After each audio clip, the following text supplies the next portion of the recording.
Welcome everybody. My name is Jan McFarish. I am the Education and Events Director of the Free Speech Union.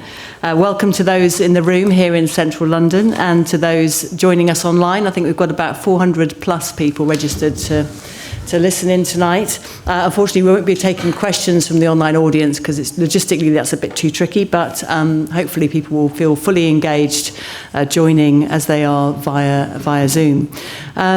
So tonight we're here to discuss why free speech is essential for apostates. And I was accused over the last few months after having come up with that title of it being a little bit obscure. But actually to me it's absolutely fascinating. So I'm hoping tonight it's already evident to you because you've decided to come along. But as the evening goes on and our discussion goes on, you'll also share my enthusiasm for this as a topic because I think there's so many different dimensions to explore with it. So we've got a really fantastic panel of speakers and it's been great working with them in advance to try and work out what we're going to cover. So first of all, to my left is Terri O'Sullivan, and Terri is the Apostate Services Development Officer for Faith to Faithless, with whom we're partnering on this event. And Faith to Faithless is a service of Humanists UK, which supports people who have left high control religious groups. She was raised as a Jehovah's Witness, which she left at the age of 21, resulting in her becoming homeless for a short while. But she then went on to set up a support group for former Jehovah's Witnesses in 2007 called ex-JW Friends and joined the leadership team of Faith to Faithless in 2015. So she's built up a huge bank of experience of helping people from across all kinds of faiths. She completed her degree in social psychology at the University of Kent and conducted research into the long-term effects of ostracism from a religious community. She continued this line of research at Tilburg University in the Netherlands in her master's degree and studied the relationship between religious fundamentalism and ostracism. So we've got a lot to talk about, Terri, when we get to you tonight. And then on my left over here is Khadija Khan. I'm sure she'll be familiar to a lot of you. She's a journalist and a broadcaster. She's an editor at the Canadian magazine A Further Inquiry and a co-host of a Further Inquiry podcast. She advocates for women's rights and denounces the idea of Islamic feminism. This is where Khadija sets out her stall from the very beginning. She's an ardent advocate for secularism, free speech and universal human rights. She criticises the use of blasphemy laws as a tool to crack down on dissent and supports freedom of and from religion. She stresses the need for freedom of speech to counter extremist ideologues. And she's also extremely brave. And then we have my colleague, Dr. Benjamin Jones, and he's the Director of Case Management at the Free Speech Union. We've released him from the basement, where he's kind of covered in cases most of the day. So his day job is to stop FSU members from being cancelled, and some of you in the room probably have dealt with Ben at some point and been helped by him. But he also appears regularly in the media talking about the kinds of issues that the Free Speech Union deals with, commenting on free speech issues. And he completed his PhD at the University of Warwick on the experience of ex-Muslims in Britain. His research was part funded by the National Secular Society. So I think you'll probably agree that our panel is uniquely equipped to discuss this particular topic. So can we welcome our panel?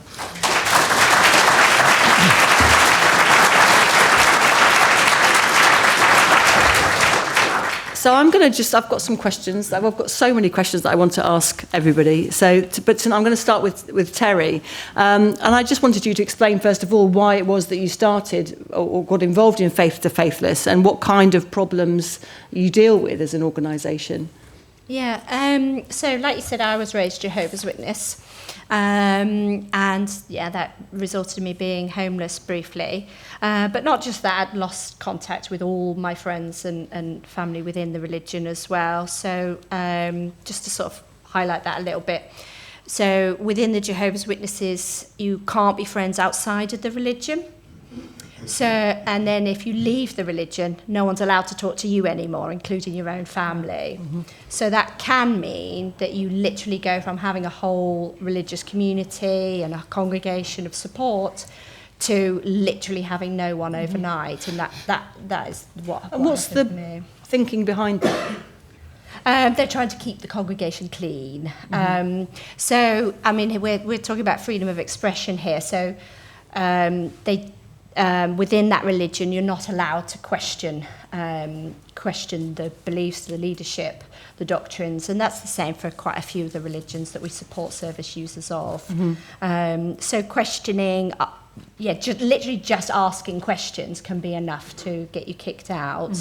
And you can't be, like you said earlier, you can't be a sort of diluted. A diluted, that was the word you used. Yes, you can't be a diluted Jehovah's Witness. You're either in or you're out. So you either attend all the services, you do the preaching work, and you follow all of the rules, or you're not a Jehovah's Witness. So that was the problem. And so from when you were within the community, did you know anything of other religions? So when you then left and started the work you're now doing and encountering people from other religions with the similar issues, was it familiar to you, or were there things that were very different? Well, I mean, was I aware of other religions? Yes, because they study other religions in order to preach to them, but within their framework. But I mean, for me personally, when I left the Witnesses, I kind of gave up on religion entirely. It wasn't like I was looking through the Bible and thinking, I'm not sure about this scripture and that scripture, which, I mean, some people, that is the way that they leave a religion. It's because they're looking at doctrines that they don't think are true or ethical or so on. But that wasn't the case for me. I just wanted a more free life. I mean, I was 21 and I just wanted to go out dancing, and I wanted to have a boyfriend. I wanted to wear a short skirt. All the deep stuff. All the deep stuff, yeah. I just wanted to be a normal 21-year-old girl, basically. I just wanted to do those kind of normal things that I wasn't really allowed to do. That doesn't sound very grand, I know, but it's How did you weigh that up against what did you know what you would lose if you embraced that freedom? Yeah, I knew. I knew that. You definitely know, right. Because they announce on the platform at the Kingdom Hall, which is what they call a church, when someone's been disfellowshipped or something like that on a regular basis. And the Jehovah's Witnesses are a bit unusual in that amongst other religions, in that they do excommunicate a significant number of their members on a regular basis, which is why they've changed the definition of the word apostate. Right. Which is interesting. So, because within Scripture they teach that apostasy is the only unforgivable sin. So you could be a rapist or a murderer and that's all forgivable, but apostasy is very unforgivable, and there's no resurrection and all of that. But because they excommunicate so many of their members, they're creating these apostates themselves. Right. So they've changed the definition of an apostate. So for them, apostate means somebody that is trying to drag other members away from the religion. And did it ever seem to you an option to try to coexist, or was it just really obvious that when you pursued the freedoms that you wanted, that was going to be it as far as family and community was concerned? That wasn't really an option. So, I mean, it was quite sudden for me personally. So it was like overnight, that was it, you're kicked out of home. So that wasn't really an option, and I don't think I would have ever really liked that as an option anyway. No, okay. But yeah. But, I mean, it's really fascinating, and so, and to what extent are those sort of just common experiences and problems with people from other faiths? Yeah, I mean, this being homeless, being shunned, all of those kind of things are quite common experiences. So, I mean, some of the outcomes for people when they leave some of these controlling religions is obviously homelessness. We've had service users that have been sleeping in tents even though they own a home, because they're believing husband or wife has kicked them out of their home. Right. Or they might have lived in religious housing, so they might have been a full-time preacher, or there was some sort of commune sort of living, and so they instantly lose that home. Usually it's they were living with parents and the parents kicked them out of home or something like that. So homelessness is very common. And losing employment is also very common, and obviously that would lead to poverty as well. So for many people in some of the groups that we support former members of, they might only be employed by people within the religion. So that happens in some of the Jewish sects, it happens in some different Christian religions. Or they might only go into business, or their own customer base are within that community. And so if they then start talking in a way that sounds considered blasphemous or considered labelling themselves as apostate or a non-believer, then they might then lose all those connections. Right. I mean, it does seem like an extraordinarily... Is it a brave choice to make? I mean, is it a choice? Or is it something that the apostate is just so driven that there almost is no choice? I think it can be either way. There's lots of different ways people might leave a religion, or reasons why. I think there's a sort of double-edged sword for people who are LGBT, because they might still believe the religion entirely, but just existing as a gay man or a lesbian or a trans person means that they might be... they're just instantly outing themselves. You can't exist and be a Muslim or an evangelical Christian and be gay or whatever. And so just, they might not even have wanted to have come out as gay, but somehow it was found out or guessed about them. And then that was enough to have them be either excommunicated, shunned, or just publicly shamed and so on. Right. And across your users, I mean, is that what you call people? It's a horrible word, isn't it? The people that you help, the contacts that you have. Do you know how it breaks down across different faiths? What the proportion of people are from different faiths? Yeah, I mean, the largest group of our service users are ex-Muslim. I think that's just because it's a very big religion. The second largest group are ex-Evangelical Christians. So we had some scepticism about this. When I was advertising the event, we had some comments underneath the post saying, what are you on about? Why are you lumping together evangelical Christians in with Muslims and other faiths? So can you explain that to me? Yeah, okay. So, I mean, firstly, I want to say we're a person-centred service. So we're not sitting there going, well, I don't believe this religion really does this thing, or, you know, doing all the research to say, and we don't have like a checklist to say, does it do this and does it do that, and therefore it's not controlling. So we're person-centred. So if somebody comes to us and says, I've experienced religious abuse, or I've experienced great difficulty as a result of leaving a religion, then we offer peer support, emotional support, and so on. And yeah, we're there for them in that regard. But yeah, but it is a lot of ex-evangelical Christians. So obviously there are people that would leave that religion and feel that they're fine with that. But for other people, it could mean public shaming. It could be that their family cut them off. And it could be that they saw several abuses within the religion, or experienced abuses within the religion. And evangelical Christianity is a bit different to the other religions in terms of each church can run in a very different way. So it's not like the Jehovah's Witnesses or the Mormons, where it's very centrally run from the US, and every congregation is pretty much behaving in the same way. With evangelical Christianity, there's all these different churches, and they might be running in slightly different ways. But yeah, I mean, people come to us to talk about the different forms of difficulty that they've experienced. I mean, the main difficulty that people really want to talk about is the breakdown of family and friendship. That's the main difficulty that people want to talk about. And are there bridges back for people? I mean, is that what you can help with, or are you more? Is it really the case that you just have to support people once they've broken away from those families and communities? I mean, we do support people who are questioning whether to leave as well. But yeah, we're there for the individual, how they want to rebuild relationships and so on. Is kind of their journey, and we can talk with them about that. But I mean, for some people that might not be possible at all.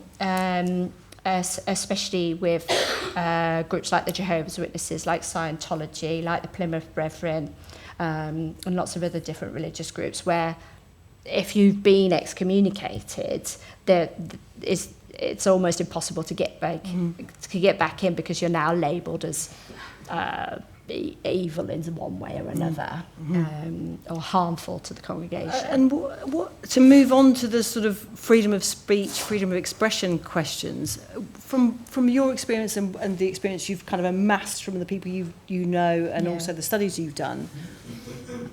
Before we come on to the kind of particular speech problems, what are the kind of speech and thought benefits that come from when people do leave the faith? What's the experience like? I mean, somebody did describe to me the pleasure of experiencing music for the first time, for example. And that's what partly made this so interesting to me. So what kind of things have you heard from people about this? I think I'll give my own experience on this one, actually, because it kind of highlights something that a lot of our service users will have experienced. So within the Jehovah's Witnesses, like a lot of religions, questioning the religion is absolutely forbidden, and you can get excommunicated, you can get disfellowship for doing so. So it's incredibly dangerous. So not just questioning the religion, but to other people and saying, do you really believe this? And having those conversations, that's incredibly dangerous to do. But even just thinking those thoughts, I'm not sure that I really believe that, can be incredibly frightening. There's a really great, it's on the Disney Channel, a great drama series called Under the Banner of Heaven. It's a true story about murders created in Utah, in a Mormon community. But there's the officer that's investigating it. He's Mormon himself, and he, partway through the drama, he reads something that is very critical of his religion. And the scene where he's in the car because he wants to hide from his wife, he doesn't want anyone to know that he's going to read this document. And you could see him, he's got palpitations, he's really flustered, and you can see how scared he is to even just read it. And that's something that I've experienced, and many of our service users will have experienced. I don't know if you ever experienced that level of fear to just Google something, or just read a book, or just to sit there and have a thought about, do I really believe Armageddon is coming? Do I really believe God's going to kill everyone except for us? You know, and that can be very frightening. So I forgot where I was going with that. Well, it's really interesting, because in these times of, well, you know, obviously it's a real cliche, in these times of polarisation, black and white thinking, you could say that more and more of us are tending to think along those kinds of lines, where it is quite frightening to question the things that we ourselves have come to hold on to.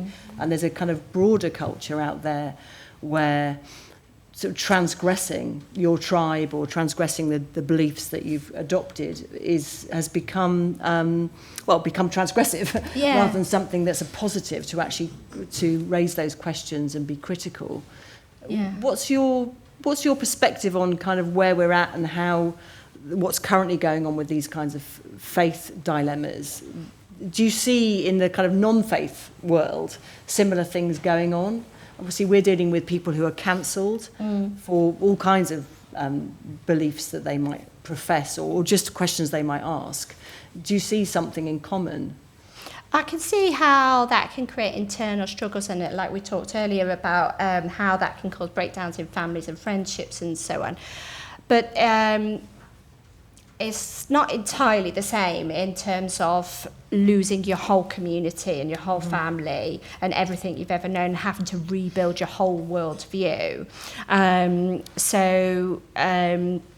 So that level of fear, I mean, it's not just losing all those things. It's also, you've been raised with this view since childhood that what you're doing is evil, and maybe the devil's going to come into your mind, and you know, and people might have been raised with thought-stopping techniques. So that's quite a common thing with some of the controlling religions, though. And that might be something like praying constantly, or meditating, or chanting, or humming, or singing. But there's lots of different ways that these kind of groups teach them to stop thinking about these kind of doubts and so on. Right. So yeah, it's we could carry on all evening. I find it very interesting. They're very, very interesting. So Khadija, would you use the term apostate to describe yourself? In Islam, they use a word for those people who renounce religion. Maybe the mic just a little bit closer. Sorry. Can you hear me? In Islam, they use the word irtidad for those people who, this is an act to renounce religion, to denounce Islam. And those who do this act, they are called murtad.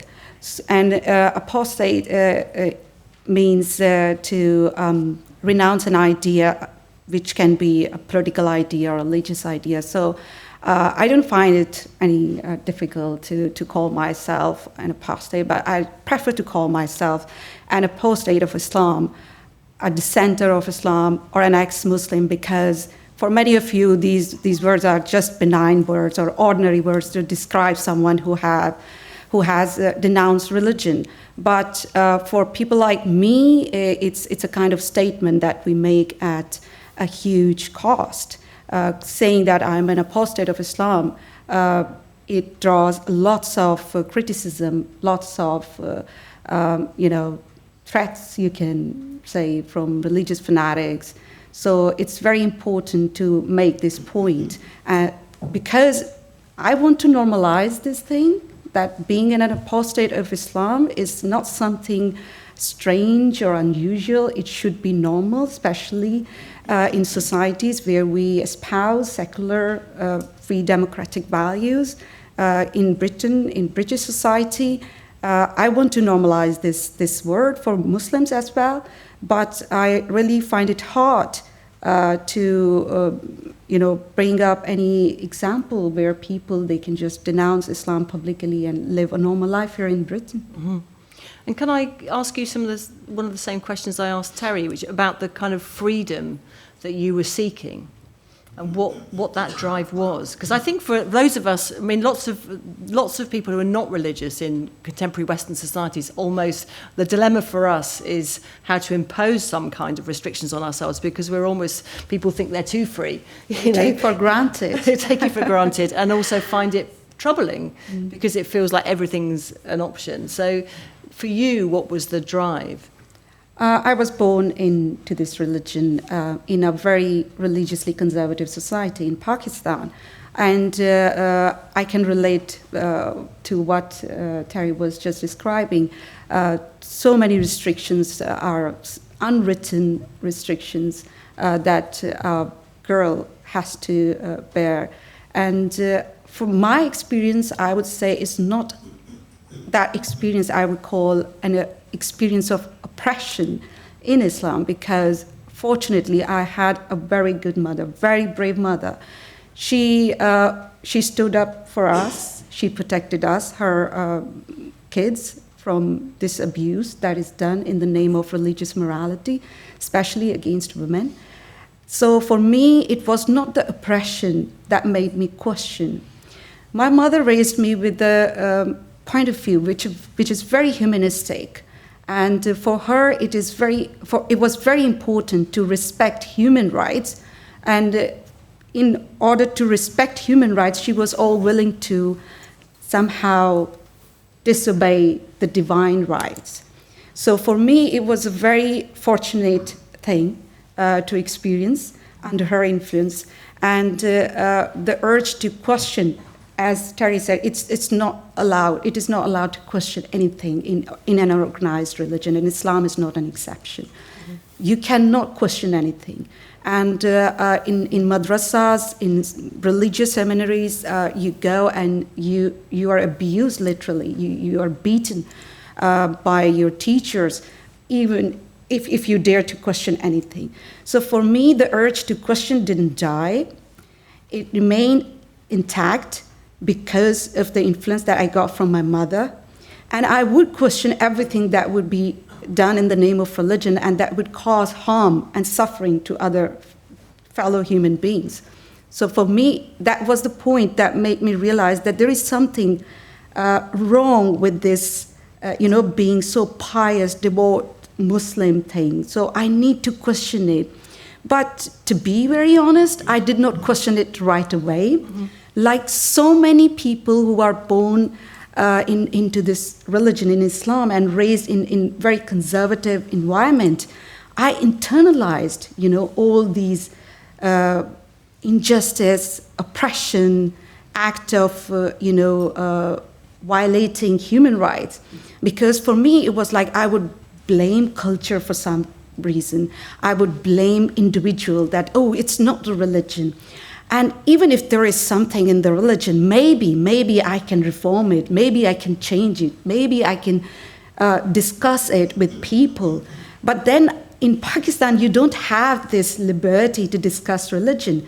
If you even express a little doubt, about any religious edict, let alone what is prescribed in religious scripture, any edict, if you say, I really have a doubt about it, you would be labeled as blasphemer. And then there is, of course, a punishment, a death penalty in Pakistani law. But before that, people would not let police arrest you. There is a culture of vigilantism. You would be tortured by a mob of vigilantes and then lynched. And in some cases, they literally burn people alive who are accused of blasphemy. So in that society, you cannot question. For me, I even internalized this fear that I couldn't recognize that it's because that this is something inhumane to hurt people, to torture people who are questioning their religion. For me, I would just, blame some individual or a group of people who are doing so. So when I left Pakistan, for all the good reasons, I found the opportunity to explore. I found the opportunity to discuss, especially online. I got into contact with different people, activists. And then in the beginning, my whole focus was how to reform religion. Let's talk about this. And the reformists at that time, their conversation and arguments would fascinate me. I would be like fascinated by knowing that, yes, there is a hope to reform Islam. But then I realized that in the process of reforming Islam, many people, they become apologetic for the things which are misogynistic, inhumane, discriminatory, inherently. And they would just try to make it look good. They are not intending to challenge those divine words, so-called divine words. They are just trying to make it look better, trying to give a better outlook to the religion. Can I ask you, and it would also be a question to Terri, but I'll ask it of you, Khadija. In a world like ours, how is it possible to create an insularity to a faith or a community? Because presumably, even growing up in Pakistan, you must have had access to media and to things outside of your own immediate community. So what happens when you encounter those kinds of other ideas? Do you say because you've internalized the beliefs that you've been socialized with, and then also the additional component of fear, is that the prism through which you interpret other ideas that are beyond your world? In Muslim culture, when a child is born, the first thing they do is to say prayer in the ear of a child. So that was the moment when the indoctrination starts. And the indoctrination and brainwashing is very strong.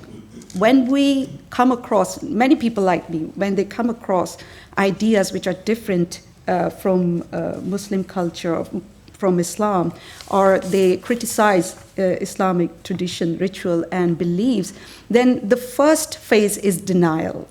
No, it's not true. It can be. So that is the first phase.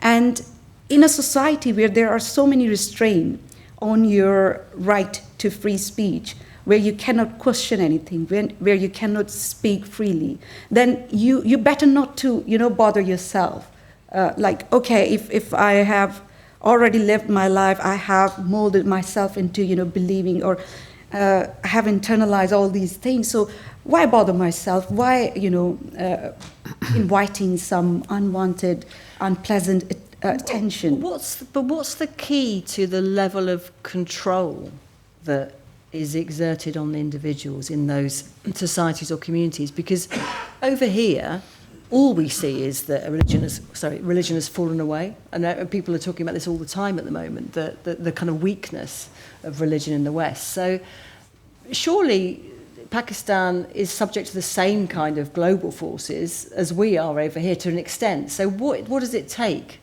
to maintain the restrictions? And similarly, even over here, if you're part of something like Jehovah's Witnesses, what does it take to actually maintain that boundary between that community, the insular community, and the rest of the world that's losing faith in faith at all?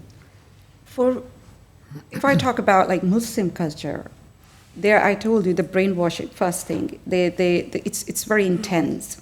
Then they use torture, abuse, physical abuse. Kids are beaten literally in mosques when they are taught Quran for not memorizing or for not, acting upon the things they are told as religious beliefs. So this one component of brainwashing is very strong. And then there is a fear. They use fear as a weapon to control people, because yes, there is a death penalty in Pakistani law, but then there is a fear of being lynched, being burned alive by a vigilante mob. So that the fear is very much, used as a weapon to control people. And in Muslim societies, people who publicly denounce Islam, they are not given a choice between repentance or punishment. They are arrested. If not arrested, they are captured by vigilante mobs. They are tortured. In some countries, they are publicly executed. Then there are instances in Pakistan, like last year, they burned a man alive who was accused of blasphemy. So these are the things which are very much real for people who leave Islam in Muslim majority country.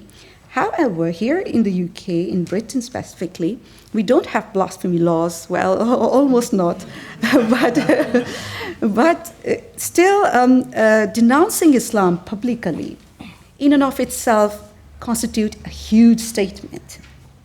People don't go outside and casually say that, oh, I have left Islam.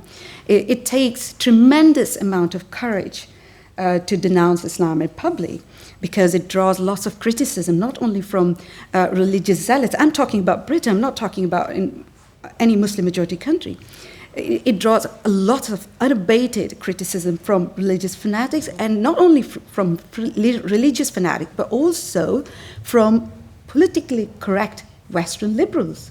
Mm-hmm. They also criticize ex-Muslims that why you are talking about Islam in a very harsh way. I've been told myself. Yeah. So why? But that isn't the case. I can't think of another religion that Western liberals defend in the same way. So why is that? I mean, Terri, do you agree that there is a kind of double standard amongst sort of secularists in the West when it comes to Islam compared to other? They'll be very critical of the papacy, and they'll be very critical of, or take the mickey out of Jehovah's Witness and Scientologists and all of that. So why are people much less reluctant to criticise Islam, do you think? Not just Islam, Judaism as well. But yeah, obviously Islam is much bigger, so we hear about it more. But yeah, so I have a friend who used to work with us who still follows the Jewish faith, but she left a very controlling Jewish sect in the UK. She speaks out about abuse within those communities, and she's often called anti-Semitic by Jewish people and non-Jewish people. So it's not just something that happens to ex-Muslims, but obviously it does happen a great deal to ex-Muslims. Mm-hmm. Yeah, but it doesn't really happen to, like, I can talk about the Jehovah's Witnesses a great deal, and people but aren't for criticising me, me it's for that. like I can talk about any religion. I can mock any religion here in the UK, and I may receive some criticism as an ex-Muslim, or you can say as someone who is outside of Jewish community or Christian community or Hindu community. I may receive some criticism.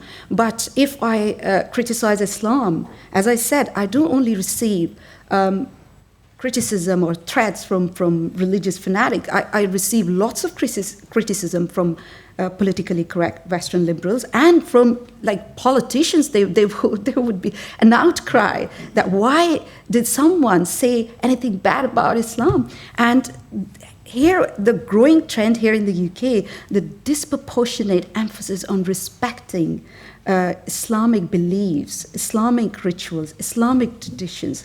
I think that is one of the biggest threats to the right to free speech for the ex-Muslims, because now everything is sacred. Everything related to Islam, associated with Islam, is sacred. You cannot talk about it.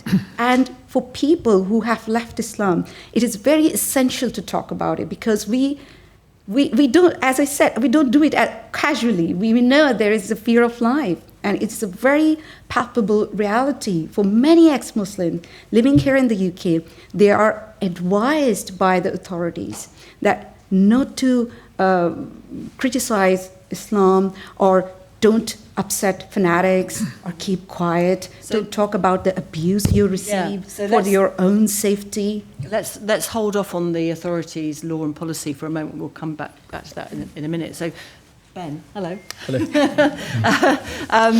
So you're wearing two hats. You're wearing your Free Speech Union hat and also your doctor hat. Yes. So let's start with your PhD then. So you studied the experience of ex-Muslims in Britain. Why? Why did you choose that? You're not an ex-Muslim as far as I know.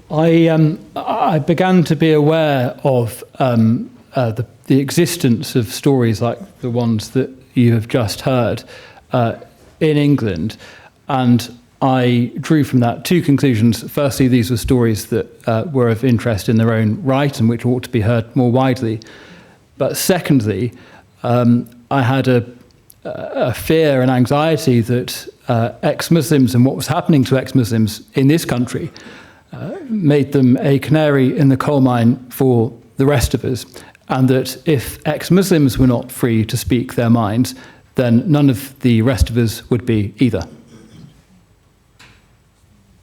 And do you mean none of the rest of us would be free to criticise Islam, or do you mean that generally there's a kind of an accommodation to a lack of free speech that also extends beyond the criticism of Islam? Well, but both are true, and obviously we live in an age which is rife with, if you like, secular blasphemy laws, by which I'm not blaming secular atheists for this, but they are a product of our society losing its religion, and that void being filled by increasingly deranged neo-religious ideologies. But I think that clearly there is a particular terror when it comes to leaving Islam, criticising Islam, mocking Islam, for reasons that have been made obvious again and again and again. And how do you explain this accommodation then that's made to violence, threats of violence that wouldn't be tolerated in regard to any other transgression? I don't understand why the West has accommodated to that violence amongst Muslims and towards Muslims and other people who criticise Islam.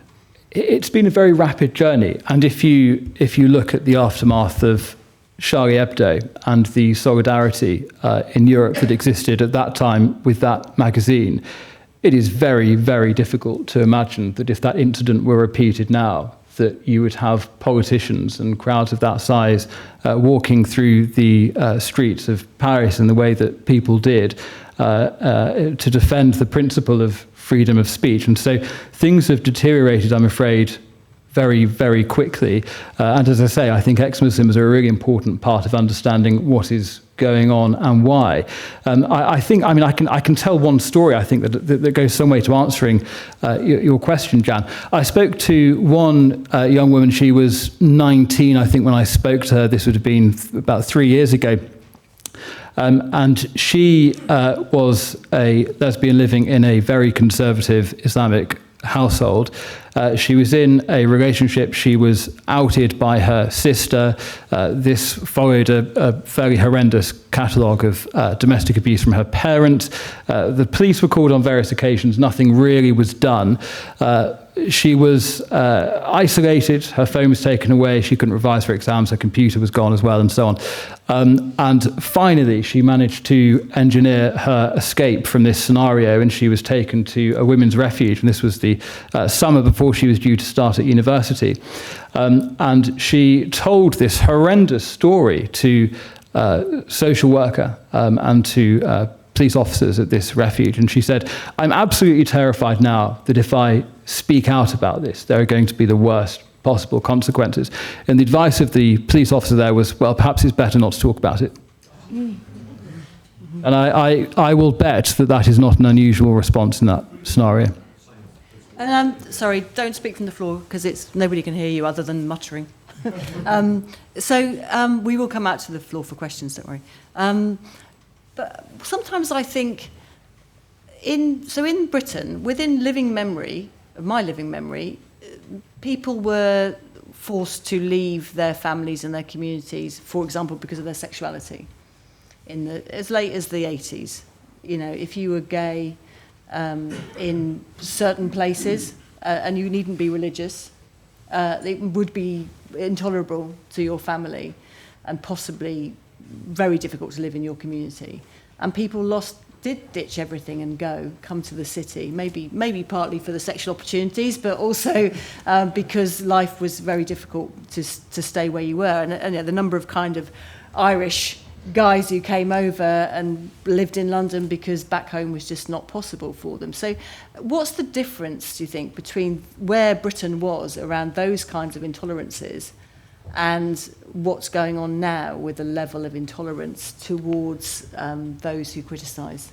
I think largely this is in fact, entirely it's a product of how the British state now manages multiculturalism and the scale of multiculturalism, hyperdiversity, along with the incredibly fragmentary nature of British society now. It's unclear what people are expected to be integrating into.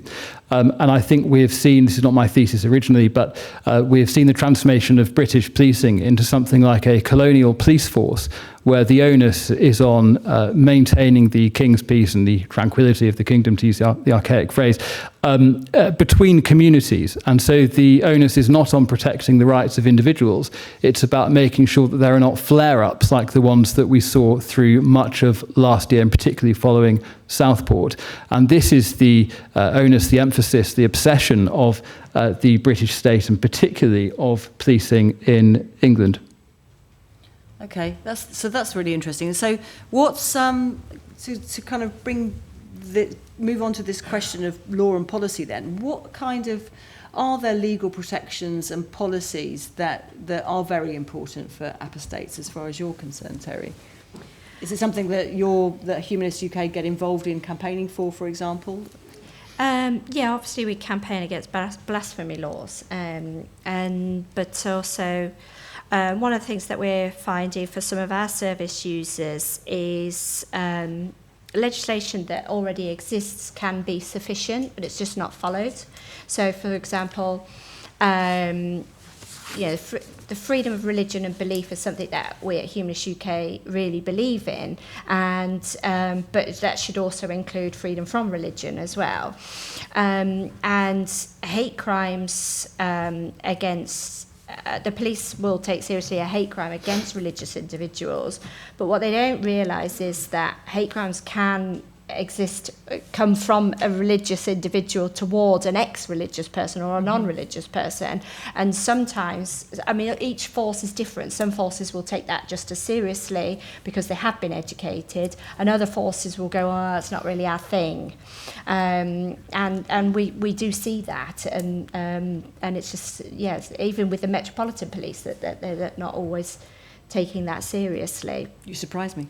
Even the Metropolitan Police. But I wonder, are there places where police forces have developed certain expertise that they haven't elsewhere? I mean, it's something that we actually work on. So I actually deliver training called apostasy awareness training to service providers, and that would include the police. So yeah, I mean, they can, but the role of once you've trained them, and then 3 years later, you've got a whole batch of different people. Yeah, it's just an ongoing battle. Yeah, and Khadija, have you ever been drawn into policy making conversations? In Britain, denouncing Islam in public is not a crime, but in the light of current circumstances, it can be treated as crime hate incident against ex-Muslims. And this whole situation can be translated as, for ex-Muslims, as death threats from religious fanatics, social ostracization from family and by the community, and then the fear of being arrested by the law enforcement that seems hell-bent on enforcing non-existing blasphemy laws. And then there is this term Islamophobia, and the vague and very ambiguous definition of Islamophobia that makes it impossible, next to impossible, for ex-Muslim to even talk about anything about their own experiences or anything that is, as a person from outside the Muslim community, to criticize something which is misogynistic, which is discriminatory, which is inhumane and not compatible with human rights. So then there is this open calls for implementing or enforcing blasphemy laws in the parliament, with which our Prime Minister nodded along. So there are lots of things going on, and then there is this talk about hate crime legislation, more legislation about hate crimes, and then elimination of online anonymity. I mean, this social media is a kind of blessing in disguise for ex-Muslim, because in real life, I know that I have been to some meetings of ex-Muslim as a speaker or as an attendee.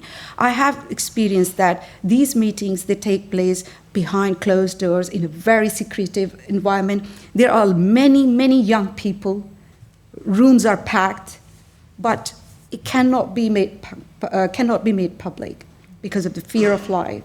And those people, they cannot say anything in public. So this is very important for ex-Muslims to have these venues, to talk about things, to explore things, to criticize. And criticizing religion, mocking religion, debunking religion, I think that is a very important part of free speech. In fact, the free speech was born out of blasphemy, So it's very important that we remember that when we are talking about making more laws and bringing more legislation into social and public political discourse, we are just taking away that right, and we don't need more rules and regulations and laws to protect ex-Muslim particularly, because there are already existing laws. They protect people against bigotry, against prejudice. So why not just apply those laws across the board for everyone? As Terri just said, that yes, there is a trend to record incident as hate crime against religious people, but why not you just apply the same rule on religious people who happen to be bigot or prejudiced or discriminatory against other people? And some of that is not just that they're too concerned with being labelled as Islamophobic, although that is a problem, but some of it is just because of cuts, so many cuts to the police and other government bodies that they're only now concerned with threats to wider society, which of course is a bigger problem. And so they're only doing immediate threats to wider society, and they can't even handle those because they just don't have enough resources available. So then when we were saying, look at all these abuses happening within communities, like the religious leaders and the religious families and the abuses happening to the children or to other adults within the communities, well, we've got our hands full with all this other stuff going on. So it's not just these issues, it's wider issues with the UK today. There's just not enough funding within government strictures like the police. Yeah, interesting. And Ben, so from a FSU point of view, I know we've obviously had some high-profile stories recently of people burning the Quran that we've stepped in and defending. I mean, do you want to talk a bit about those, but also then maybe some of the more under the radar cases that are relevant to this? Yes, as I'm sure you'll appreciate, there are many examples of cases like that we simply can't talk about. One of them that we can talk about was a recent success just a couple of weeks ago, and this concerned a man called Daya. He's consented for his first name to be put into the public domain by the FSU, and he is a asylum seeker, a Kurd from Iraq, and he arrived to Britain a few years ago fleeing religious persecution. He converted to Christianity. He burnt a Quran, not in a public place, and posted a video of this as a protest against Islam and its restriction of the rights of women and in defense of freedom of speech. And he was taken to a police station for this, and he spent, I think it was 6 months, waiting to find out if he was going to be prosecuted in England for the non-crime of burning a Quran. So this is somebody who has fled religious persecution, come to this country thinking that, well, surely I have freedom of speech and I can criticise Islam in England. Well, unfortunately, it appears not, because if you do this, you are going to have a very hostile visit from the police. You're going to spend months of your life fearing prosecution. And in the case of the Manchester Quran burning last month, you are going to find that not only are you arrested and charged for this non-crime, but the police are going to publish your full name and the area in which you live and make you homeless. And so this is a case that the FSU has been involved in very heavily in the last month or so. You'll appreciate, again, I can't talk about the details of that. But this is happening time and time again. As you say, Jan, there are many such examples that we can't speak about. Could I just briefly talk about the point of online anonymity? This is something really that entered political debate after the murder of Sir David Amess, and as usual you have politicians trying to find any plausible topic they can talk about other than the elephant in the room, and so they're settled on the idea of online anonymity, which, as far as I'm aware, was entirely unrelated to the killing of Sir David Amess. Anyway, this was the topic of the national debate following that. And as you've just heard, for ex-Muslims, many of the ex-Muslims I spoke to, they are in a situation where the information environment in which they live is so restricted that I heard this story over and over again. People saying to me, I thought not only am I the only ex-Muslim, the only person who's ever left Islam in the town in which I'm living, but the only one in England, the only one in the world, the only one in human history who's ever left Islam. Surely I must be the first person who has ever done this. And this is how tight the information control is. And this is people who've been born and grown up in England, not just people who've grown up in Islamic countries and then moved here subsequently. And so when you're in that sort of environment, I mean, one woman said to me, it was like the position of Winston Smith in 1984, where you were trying to find signs of unorthodoxy, some hint that somebody in your mosque might perhaps share your views. And then she described this process to me that brought back to me the nightmarish horror that I felt reading 1984 as a theoretical, a sort of relic of Soviet communism that thankfully we'd moved on from. And it was completely fresh, and it's happening in this country. And she said to me, I just didn't dare do it because I didn't know who I could speak to. And if I got it wrong, if I approached the wrong person, the consequences could be could be awful. And if I just may make one final point, you asked why I was interested in this, and I faced a good deal of hostility trying to get this as a PhD subject and face accusations, true as it turned out, that I'm a white man, and that my... Slightly pink. Yes, slightly pink. That my positionality might preclude me from studying the situation of ex-Muslims in this country. And I actually found that the people I spoke to, they'd sort of check that I wasn't some sort of far-right nutcase, and that usually took about 30 seconds. And very quickly, people would tell me their entire life story, because they could speak to somebody who, as it were, didn't have a dog in the fight, somebody who wasn't from their community, somebody who they could just talk to completely candidly for an hour and a half and would never see ever again. And I hope that more people will pay attention to these types of stories, and I'm very glad to see such a large audience here and listening online as well. And just before we come out to the floor then, so is it the case that women are it's easier to subject women to this kind of level of control because they can be kept within the home? I mean, amongst your interviewees, were they more women than men? It skewed slightly towards women, and I don't think anybody would be surprised, and most people have apprehended that the weight of the persecution that is being suffered by ex-Muslims in this country seems to fall on women, although not entirely.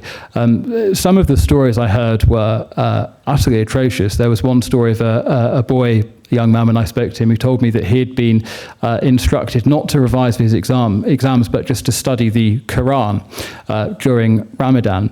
And one afternoon he failed to do this. He lied about it and pretended that he had, and his father proceeded to waterboard him for this. And I just say again for emphasis, this is happening in England. We are not talking about, I mean, it'd be bad enough if we were just talking about this happening in Muslim majority countries. This is happening in England. And I spoke to 25 or so people who were brave enough to take part in a study and take a punt and speak to somebody they didn't know about this. It must be absolutely endemic. It must be. And Terri, do you think that has it been easier for to control women across these different faiths, not just in Islam? Well, most of the religions that we're talking about are heavily misogynistic, yes, so some of the restrictions on the women are much greater than they are on men. I think particularly in Islam, I would say it's much harder for women than it is for men. But there are other religious groups where that's slightly different. There are slightly different pressures on men. So in some of the Hasidic communities, boys don't get any secular education. So they don't learn maths and English. They could have been born and raised in the UK, but they don't speak a word of English. They've not had any maths education. They only get Bible education. The girls will get maths and English, but it will still be limited. There are other communities like that as well. But we kind of have quite an equal amount of, it's gender equal at our Faithless in terms of how many men and women that we support. But yeah. Khadija, do you think I think there is a different level of oppression for men and women, and for women it's very intense and very real from the time of, as long as you can remember that the oppression starts right from there. How you're supposed to sit, how you're supposed to talk, how you cannot smile, you cannot laugh, you cannot speak loud because it attracts, men's attention and this and that. So it's very real for women to be subjected to this kind of oppression. And to be very honest, in Islam, it's written in black and white in scriptures about how to beat women, to discipline her, and the methods has been described, how to beat her, don't leave mark on her face because face should look beautiful for the husband. So these kind of stuff, it's very much real, and it is applied. It is applied. It is very much practical for men, for Muslim men, to use those. Just recently, I was watching a program from Pakistani channel, and there was a man who was threatening his wife, online, that's by saying that I have a right to do 4 marriages, but I'm not doing it for now. And it was shocking, really, that you can so blatantly say these things online, on live show, and there is no shame and no concern about your own reputation, because it is very much normalized in such societies that they see it as normal to say these kind of stuff, but it is very obviously a threat to a woman, because a woman knows that a man can marry, bring another woman. And in worst cases, and in most cases, the first wife is divorced, and then the second wife enters the house. So that's a very much threat for women. And they are mentally abused, they are physically abused, then there is a sexual exploitation in terms of religious rituals like halala, in which if a woman is divorced, then she has to marry another man, sleep with him, and then she can get back to her first husband. And it's because her first husband wants her back, so she has to go through this ordeal. So these kind of things are very much real, and women, they experience and bear this kind of oppression in these societies. Thank you. So brilliant. I mean, we've gone on quite a long time, but I'm not surprised. Let's go out to the floor for questions. So if you wait until Vinay brings the mic to you. So the audience is not on camera at all for this event, and I think you'll understand why. Similarly, we didn't release the details of the venue until you bought your ticket. So again, you can understand why that might be. If you don't want to have your voice as part of the recording of this event, then you can write your question and give it to Vinay, if you prefer. We're not necessarily assuming that would be the case, but if you would prefer to do that, you're very welcome to do that. Okay, there's a lady just here. So, hi. I'm not sure if I'm going to be able to articulate this very well, but is this idea of diversity and ticking boxes for diversity within companies and organisations part of the problem? Because as an ex-Muslim, I often feel like, and I'm very privileged because I'm very lucky I got away with a lot of that kind of stuff. I often find that organisations are very keen on showing people with hijabs on and beards and everything else because it ticks the diversity box. So folks like myself, because we don't tick that box for people, our voices are not that valuable or not that important. Is that a factor? Because I feel like I see a lot of it around. So I've been in events myself where I've gone in, so my background's in nursing and in care, and I've gone into events where I've been one of two Pakistani-sounding names. So my name is a Pakistani-sounding, well, it is a Pakistani name. And there's been a gentleman who's clearly looking like a Muslim, so he's got a beard, he's got the whole outfit, and he's had his photograph plastered on every single document or every single pamphlet that they've had promoting his business. And I've sat back and thought, hang on a little bit, because I was there and I was present, but because I'm not useful to them, I was almost cancelled by, backdoor, as it were? So not quite cancelled, but not quite. It's almost like I have to work harder, if that makes sense. Even as a woman, I feel like I have to still work harder, but with an Asian name, I still have to work harder. But being an ex-Muslim now, I have to work harder to almost say, well, hey, I am a good care provider and I'm a good businesswoman or I'm a good nurse. Does that play a role? Is that significant in all of this? That's really interesting, yeah. So you've kind of rendered invisible because you've broken out of the box that people want you to be in. It's almost lazy diversity as well, because they're just going, oh, what do Asian people look like? Oh, here's a guy with a big beard, or, so they're looking for, here's a very obviously Muslim person, so, that we've ticked that box. But, it's lazy diversity, in my opinion. That's what I want to say. I would like to say something that it's a big problem here in the UK, because this is not only about ticking boxes anymore. I was attacked in my workplace twice on different occasions, verbally and physically, by two Muslim women who were wearing hijab. And what offended them was my name, because my name is Khadija, and it's Prophet Muhammad's first wife's name is Khadija.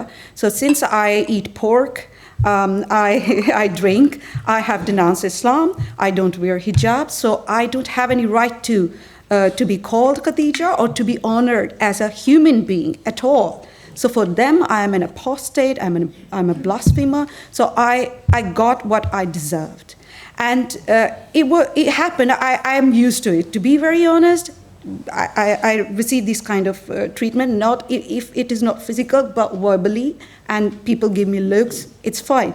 But what shocked me that my employer, when the matter, they were dealing with this matter, they just simply asked me that, Khadija, we are very sorry that happened to you.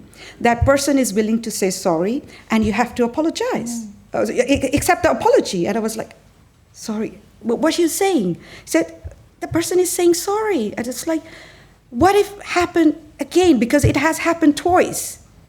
And I've been attacked physically. Is there any guarantee or something like that? Or are you going to remove that person from the workplace because that person is dangerous? For me, it's dangerous. But nothing happened. I was coerced, I would say, because I had no choice but to say, okay, I accept the apology. Okay, I guarantee this would never happen again. And I had to let it go. Wow. Incredible double standard. Yeah. Ben, any cases that you can think of that are relevant? So many. I think I would say that ex-Muslims are basically an incredibly awkward group of individuals and I mean that in the highest possible sense of praise, that workplaces and the state and so on, the police and hospitals and the public sector, schools, just don't know how to handle ex-Muslims, because everybody now is being put into a demographic box, into an identity group, and the state wants to liaise through your community leader to deal with your identity group. And this has been going on since the Blair government. This has been going on for at least 20, 25 years. And it's, of course, happening in workplaces as well by people who are really just replicating training that they find online and are not thinking at all about what they're actually putting their employees through. And it's insulting whether you're an ex-Muslim or not, whether if you're a thinking person of any kind, you're going to find this sort of training objectionable, in my experience. Right, let's go out to, as you're at the back, Vinay, there's a hand over there. I can't see the face of the person. They've got a black jacket on, glasses. Oh, hello. Yes. I have a question regarding spiritual abuse mentioned by, I was late, so I didn't get the name of the lady. Terri and Khadija. Right. Yeah. I was a victim of spiritual abuse, and I contacted the organization that is Baptist Union that washed its hands off of the minister who turned out to be unaccredited, who turned out to have no safeguarding policies in place, and who, through Freedom of Information Act, I obtained information that he basically was not whom he professed to be. He is not a surgeon, and he announces left, right, and center that he is a surgeon. Basically, deceit on many levels, and that affected my marriage. That is currently in a bad state. So whom shall I address? Is there any power beyond the Information Commissioner that also washed their hands off this case that could deal with quack pastors? Okay, do you want to answer that individually afterwards? Because it's very specific. Yeah. If you don't mind, Terri will talk to you afterwards. Thank you. Yeah. Okay, hands up again. Okay, if you just work your way forwards, Vinay. There's a next one along. Thank you. Yeah, thanks. I suppose I was just wondering to what extent liberal democracy is, or what extent multiculturalism is compatible with liberal democracy. Because it seems to me that liberal democracy requires a degree of detachment, a kind of a collective buy-in that basically the sum total of like the gains of buying in, it's worth putting aside a few of your little religious or ideological preferences, but it seems to me that that's not necessarily possible with more fundamentalist belief systems which exist within multiculturalism. Okay, thank you. That's a big one. If I may, I think there was a very narrow pathway, perhaps as recently as 5 years ago, in which Britain could have prospered and thrived as a multiracial, multicultural, multi-faith society. Unfortunately, since at least the summer of 2020, every possible opportunity has been taken to stoke racial divisiveness and racial resentment, and white identity politics has emerged as one of the many negative byproducts of that process. With the element of the question relating to Islam, I agree with the premise of your question. I think it's very difficult to see how liberal democracy can survive in the form in which we would hope, where you have such a large religion in the United Kingdom. So many of its adherents believe that its teachings must be the ultimate priority in society and that everything else must go by the wayside. And those of us who reject that and believe in pluralism and freedom of speech, including many liberal Muslims, ex-Muslims, many other types of people as well, are in a very difficult position. And the Free Speech Union, as I said, we're doing everything we possibly can to support people and to uphold those freedoms. But it is a very difficult future that we face, and I think there's no point being dishonest about that. I would like to say briefly something about multiculturalism. Move forward a little bit. Multiculturalism. I think we have got multiculturalism very wrong, because we are focusing only on the diversity of people instead of diversity of opinion. People, they are not willing to listen to different opinions. And this is the free speech that we need more. I know that when we talk about fundamentalism, the religious fundamentalism specifically that comes to our mind is the Muslim community, where it's coming from at the moment. But wherever we leave the void, I would say, and remove our right to free speech and criticize any ideology that is developing into a cultish ideology, whether it is a woke ideology, whether it is gender ideology, whatever ideology we are having at the moment in our social discourse, in political discourse, if we don't have the freedom to talk about it, to discuss it, it will develop into some fundamental ideology, whether it is Islam, whether it is any other religion or any other ideology in the society. So I think when we talk about multiculturalism, we need to also promote the tolerance of opposing views, because when so many people from different backgrounds are living together, it's not possible that you cannot have difference of opinion and then coexist. And if you remove this possibility, I think that's where we are going wrong about this multiculturalism. Do you want to say anything, or should we just move to the next question?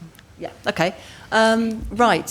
So can people keep them to quick questions rather than points? So the chap with the glasses there, and we'll just work our way forward. Yeah, thank you. I actually work with ex-Muslims, and back in 2012, a book came out by Jeffrey Robertson, KC, who runs Doughty Street Chambers. And in that, he'd investigated the execution of 3,000 apostates in Iran. Now, he made the point that those were a group, and as a group, they were protected, because he's a human rights lawyer, runs Europe's largest human rights practice. He said that as a group, they're protected under the Genocide Convention as apostates. So if you leave your born religion, you are protected. Have you ever looked at that? Because we have, I work with ex-Muslims, as I said, and there's a genocide case document that's been produced. So you might be interested in that afterwards. But have you looked at that? Did you realise that it has been classified as, under the Genocide Convention, leaving a religion is a genocidal offence, in terms of the people who want to punish you for it? I'm so surprised to hear that, because we have been fighting for our survival. This is the bare minimum that we have been fighting for, and this is something very huge. So definitely look into that. Ben? That's right. No. Okay. Right. Yes. Quick questions, if that's okay. Thank you. Hi. Could I ask you if you agree with me that one of the factors that makes people who call themselves secular liberals antipathetic to ex-Muslims criticising Islam is, of course, because one of the major political parties in this country, the Labour Party, is actually heavily dependent on Muslim bloc votes all over the country. And that's the reason, of course, for the so-called spurious Angela Rayner initiative to come up with a definition of Islamophobia. It's nothing to do with religion or people's feelings. It's pure political sectarian advantage. Although it wouldn't explain the previous government's accommodations, though, would it? Right. A chap next to... did you have your hand up? Yeah. Yes, I have criticised Scientology, and that's been fine, and we've pointed out the idiocies of the upper levels. But for me to do the same to Islam, I would be accused of racism. I could be. Is there any way around we can criticise Islam without being accused of racism? We are helping somebody. I can't describe the circumstances. I've spent most of my afternoon dealing with that question, helping an ordinary member of the public try and navigate exactly that question.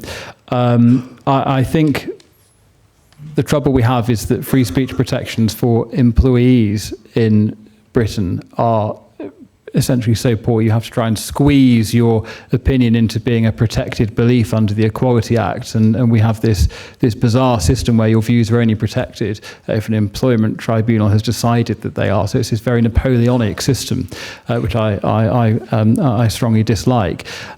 So I mean, you can express yourself in a reasonable way, in an intelligent way, and you can be moderate, and your HR director can still say, you're a racist. And then, Vinay, there's the chap with his hand up here. I can see a hand at the back, yeah. Thank you so much to the panel. This has been really eye-opening. I wanted to ask, why is the public discourse always around adding more and more legislation and never about removing legislation? Interesting. We're working on it. A bonfire. But the next 4.5 years, I fear, are likely to be quite reactive in that domain. I think it aims to take away the freedoms and liberties we have at the moment. That's why more and more legislation to make people confused about the rights and obligations and how they can discuss things in the public discourse. So it comes inch by inch, they take inch by inch. In Western democracies, in any democracy, it doesn't come like sofort, as they say in Deutsch, immediately. It just comes as little by little, take inch by inch. And then most of the time when people realize that something has bad happened to them, it's too late, too little too late. But I hope that we will not be in that position. Yes, and behind you, Vinay, there's a chap, and then we will come down here, don't worry. Thank you. My question is basically is related to the same thing the lady asked about the workplace and the environment, especially in public sector. I personally observe that there are people on quite high positions in this country, in or outside London, and they are kind of religious fanatics, and they hold the public offices.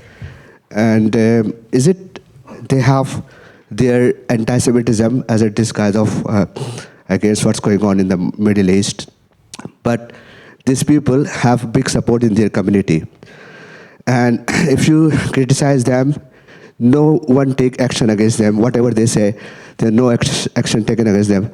Is there anything in this country in laws said they will be highly scrutinized when they giving charge to anyone in public offices and check backgrounds, especially Muslim communities, particularly South Asian Muslims?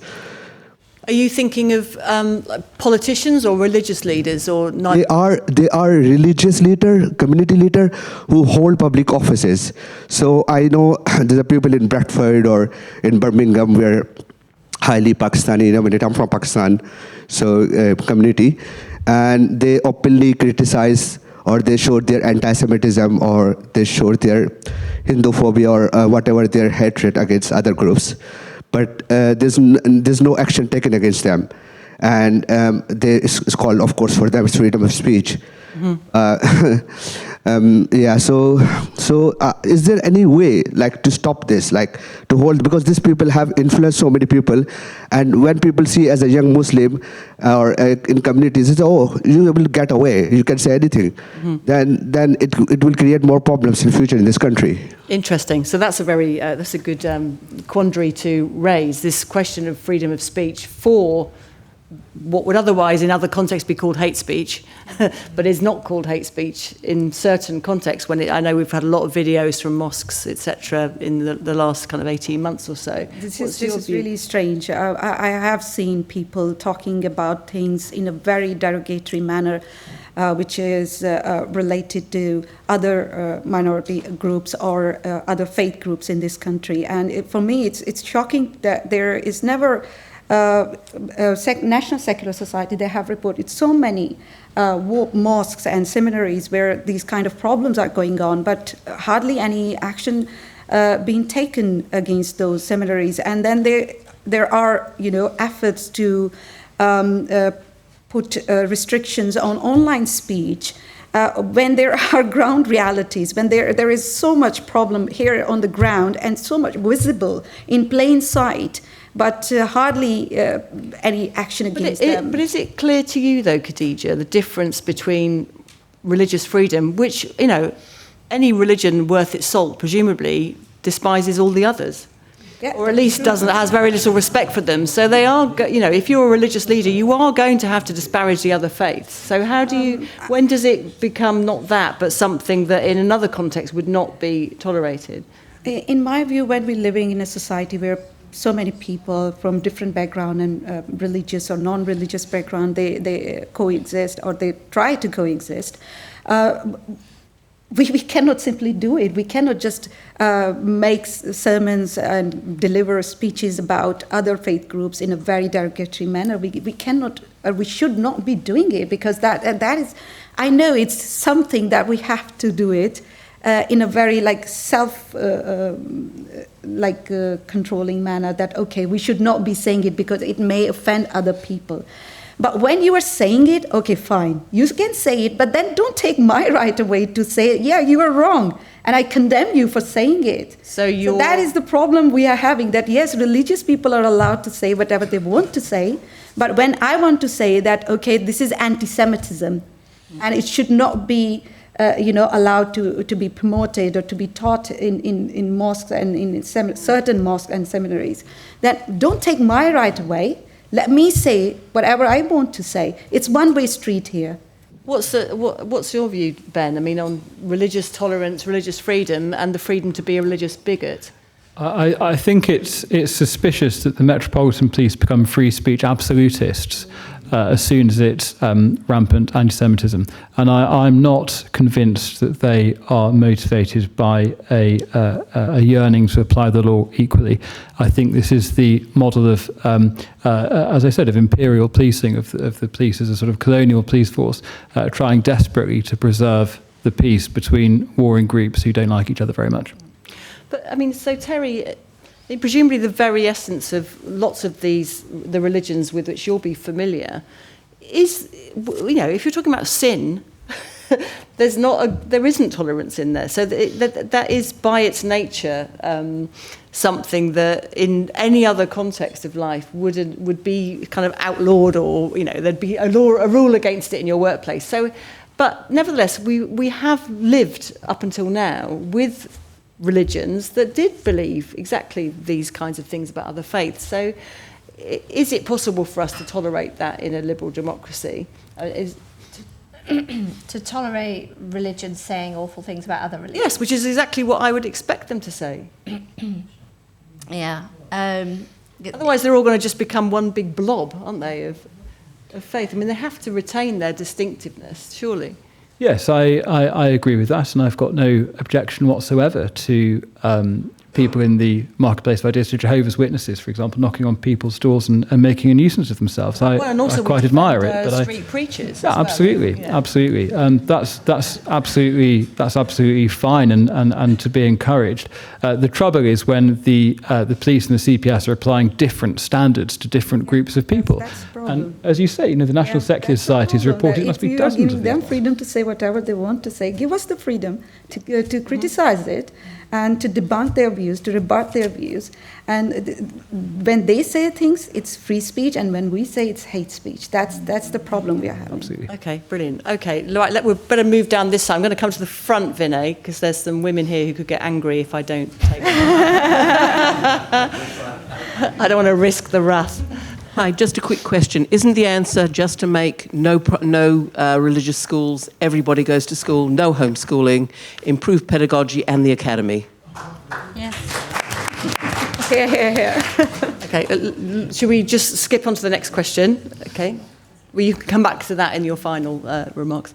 Are the double standards that we've all been talking about because of fear of the absolute violence, the untrammeled violence that Islam is capable of compared with other religions? Yes. Yeah. Okay, thank you. Also, can I just say there's a gentleman here who said he speaks out about Scientology. That is incredibly brave.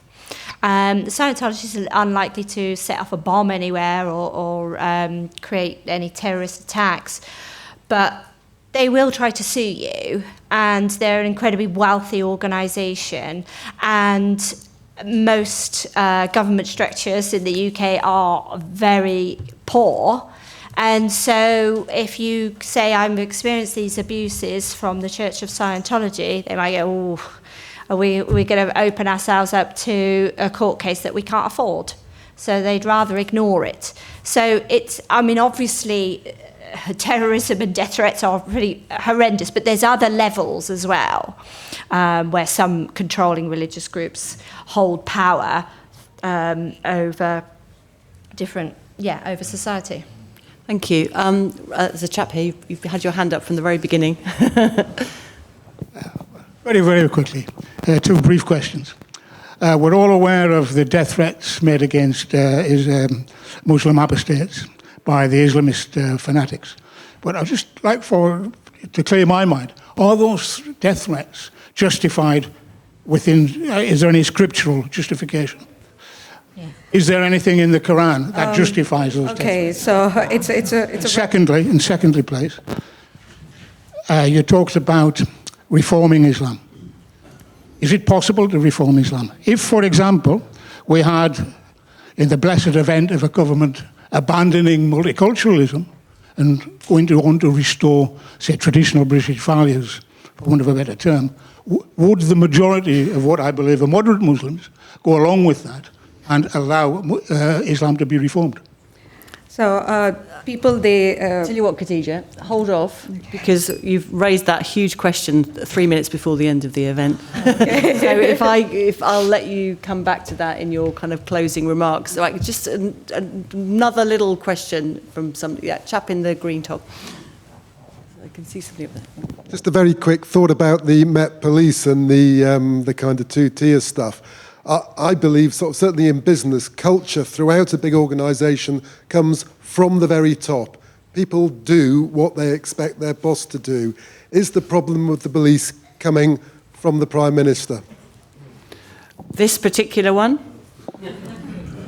Or current or previous?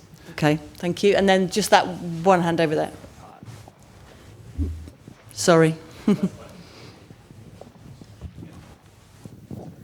Thank you. Taking Ben's point about imperial policing, isn't it about time that campaigners for free speech organise the most intimidating mob we can so that we actually win the argument? You're here, you're in it.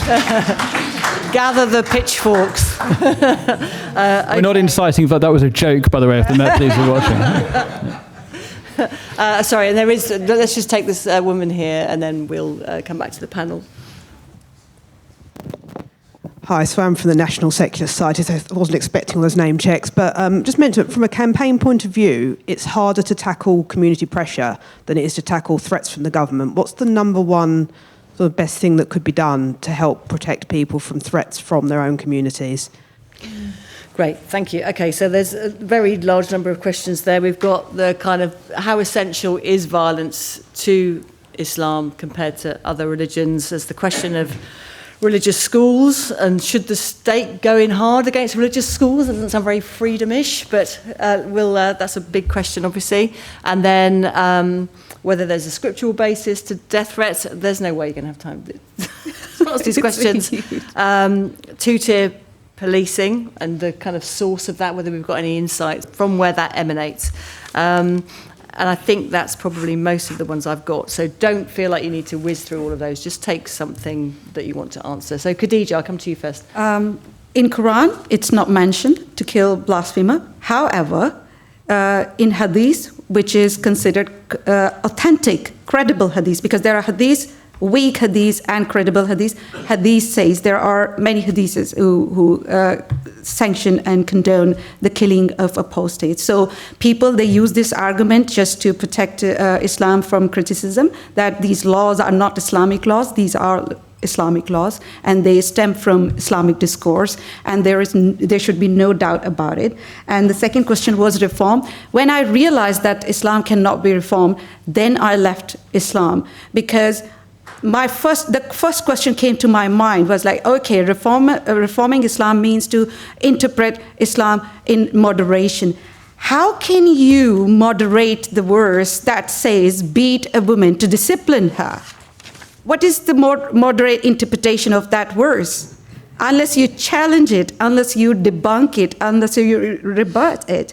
So that is the problem with Reformation. So overall, I want to say that there was a research conducted by Netson in 2019, according to which 7% of children raised as Muslims will leave Islam by adulthood. So that is equivalent to hundreds of thousands of young people living in Britain. We are in a, I would say, dangerous position when it comes to protect people from, especially ex-Muslims, from the abuse coming from their own community. And the problem that we need to discuss is with the politicians, because these politicians, they want to appoint these self-proclaimed community leader as the spokesperson of the communities. They don't want to deal with the people. They don't want to talk about ordinary people. They want to focus on the spokesperson, because those spokespersons do their job, get them votes from the community by taking them hostage, through fear and intimidation. So that is the problem we need to talk about. Thank you. Ben? I don't want to feed into the stereotype that all men are obsessed with the Roman Empire, but I do briefly want to talk about it. Which is, it seems to me that we've moved from a ghoulish model of multiculturalism, i.e., congratulations, you are now Romans, you are being integrated into this way of life. These are the reasons why this way of life is wonderful. Hello, fresh flowing plumbing and water and food and so on. Versus a Frankish model of multiculturalism, which is, please, this group of people cross our borders, do these things for us, and you can govern yourselves. Now, clearly that is not compatible with a liberal, secular democracy, and that is the reason. I mean, I would love to blame Keir Starmer for all of this, but that is the structural reason why we're in this situation, because of the scale of what has happened and what is happening. Now, I don't want to fill this entire audience with despair, so I do want to end on a hopeful note, if I may. You always struggle with that. I do sometimes with this topic, but if the ex-Muslims I spoke to, so many of them, as I said, started out from this position of I'm the only person who has ever done this ever. Then they find that there are others. Then they are able to contact others. And from this very unlikely and hostile and difficult beginning, something like an ex-Muslim resistance network has formed, not just in Britain, but across the globe. So as long as things like online anonymity are protected, as long as our current government is constrained from doing too many stupid things too quickly, and as long as the internet remains broadly free, ex-Muslims will have an ability to organise. And so there is a glimmer of hope in that, at least. Thank you. Terri, Yeah. thank you so much for initiating this event with us and for partnering with us on this event. So I'll give you the last word. I did want to come back to what this lady said from the Secular Society about internal community threats and what's the solution for that. That should be taken seriously for a start, just to begin with. And I'm not saying the problem is no, I'm saying part of the solution is us in this room as well. So I don't want us to come away thinking only about how this impacts ourselves and how this impacts people like ourselves. A reason why when I'm talking about a lot of different religions and abuses within a lot of different religions, people just want to talk about abuses within Islam. And the reason for that is because of terrorism, right? Because people are scared of how that's going to impact them, and they're right to be scared. But there's lots of abuses happening within these communities that's completely separate to that. And we ought to care about that too. That does have an impact. Following on from what Ben said, that we need to listen to the voices of ex-Muslims because that does impact the rest of us in society. One of the problems with not caring about abuses within communities is this, what we've all talked about, community representation. When governments meet up with, they want to have representatives from different communities, it's usually a religious leader that they'll talk to. And it's usually a religious leader who's very well known and very popular or something like that. And sometimes they're talking to religious leaders with very extreme views as well. And like this lady said, why is it that her face isn't used instead of the very religious man in her workplace? Well, why not? Why can't it be her face instead? In my opinion, it's lazy. I know people are talking about multiculturalism. In my opinion, it's lazy diversity is the problem. And it's almost a form of racism in itself or prejudice within itself, because you just want to say, well, all the brown people are like this, and this really very religious person represents all of those people. And what we represent is minorities within minorities. So if you're ex-Muslim, you are a minority within a minority. And I think that needs to be taken seriously by people in this room and by society in general. Brilliant. Thank you so much. Thank you to all of our speakers. And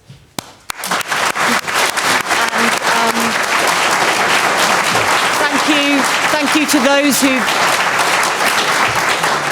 to those who've joined us online as well. I hope that was as interesting for you as it was for us in the room.